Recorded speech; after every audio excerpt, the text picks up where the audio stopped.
Welcome to a new episode of the Academlo Podcast. I am your host, Octavio Morales, and today is Newsday, so I'm going to talk to you about some of the most interesting of them. Following last week's news, Facebook is changing its corporate name to Meta. From now on, we'll be the Metaverse first, not Facebook first.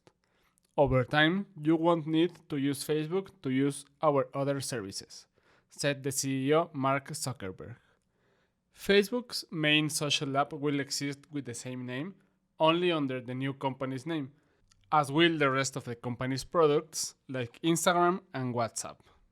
Next, we have the news that Microsoft is working on the creation of its own Metaverse, where we will have software like PowerPoint and Excel.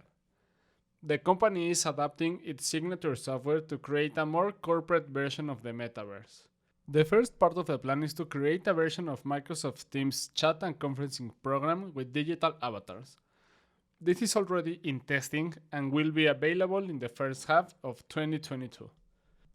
While Microsoft is leading with corporate applications like PowerPoint, Excel, and Word for the Metaverse, we can expect its Xbox gaming platform to take part in the future, said the CEO of the company, Satya Nadella. Also, Microsoft just passed Apple as the world's most valuable company this week, with a value of $2.49 trillion, which means they can be a fierce competitor on the run to create their own metaverse. NASA wants your help improving the artificial intelligence of its rover Perseverance. This rover is the most advanced machine ever sent to Mars, with a lot of cameras and a design that will help it stay there for a long time. Still, it's just a robot and it needs help from humans to become smarter. The project is known as AI for Mars, and it consists of humans on Earth looking at some images and labeling geological features. An activity that is simple and intuitive for us, but really hard for a machine. The site of the project lets you choose between three rovers: Opportunity, Curiosity, and Perseverance. Once you select the images you want, then you will have to identify the different types of ground, sand, and rocks in them. This will help the existing algorithm and neural networks to recognize easier and faster, and eventually the rover will be able to move around Mars with more freedom, without needing to wait for mission control to give instructions. China has a new quantum computer and it has 1 million times the power as the one of Google.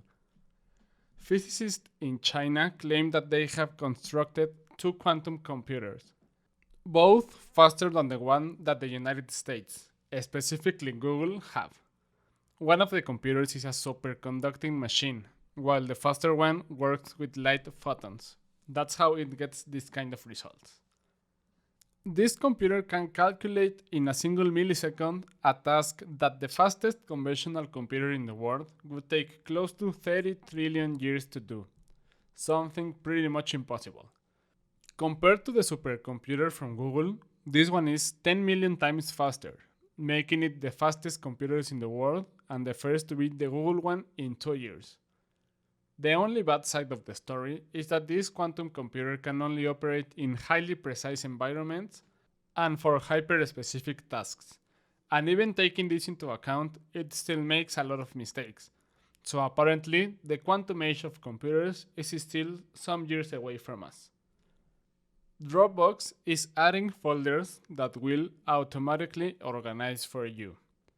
They are adding a new feature that will let you add automation to folders, so when you add files to them, they can be renamed, grouped into subfolders, or more. This feature, called automated folders, will help you and the people sharing those folders stay organized with some standardization, according to Dropbox. They are also adding a new tagging system for files and folders that can either be automated or manual, and will help the user classify what they save in Dropbox, without needing to change the name of the file or folder.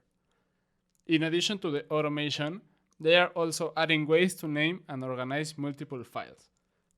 You will be able to choose the way the files in a certain folder will be named. You can choose to name your photos by the date and time they were taken, or maybe organize the drafts of your work in a subfolder when saving your progress.